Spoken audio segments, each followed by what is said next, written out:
Hello guys, welcome to my another blog. আর আজকে না কুট্টুস বাড়ি চলে যাবে, তাই এতটা আদর দিচ্ছিল, কারণ আমি চলে যাচ্ছি এখন অফিসে। প্রথমত ক্লাস অফিস দুটোই আছে, যার জন্য কুট্টুস আমাকে টাটা বাই বাই করে দিল। তারপরে আমি চললাম অফিসে। এই যে কুট্টুস আর অঙ্কিত, টাটা টাটা টাটা। চলো যাই অফিসের দিকে, তারপরে ক্লাস আছে তাড়াতাড়ি, আর আজকে লেট হয়ে গেছে আমার অনেক।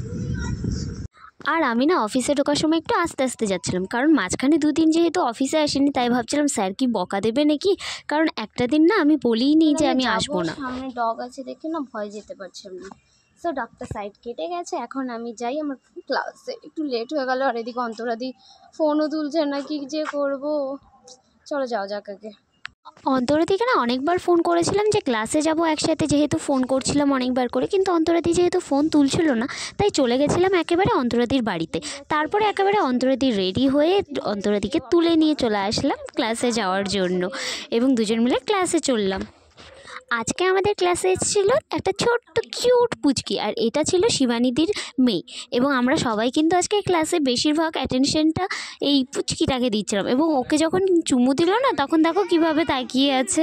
আর সত্যি বলতে এত কিউটটা আর কি বলবো, আমরা সবাই বলেছিলাম শিবানীদিকে যেন একদিন আমাদের কাছে নিয়ে আসে, আমরা দেখতে চেয়েছিলাম, এবং সত্যি শিবানীদি নিয়ে এসেছিলো। তবে এত দুষ্টু কি বলবো, তবে দুষ্টু হলেও এত কিউটনেসের মধ্যে না দুষ্টুমিটা সব চলে যাচ্ছে।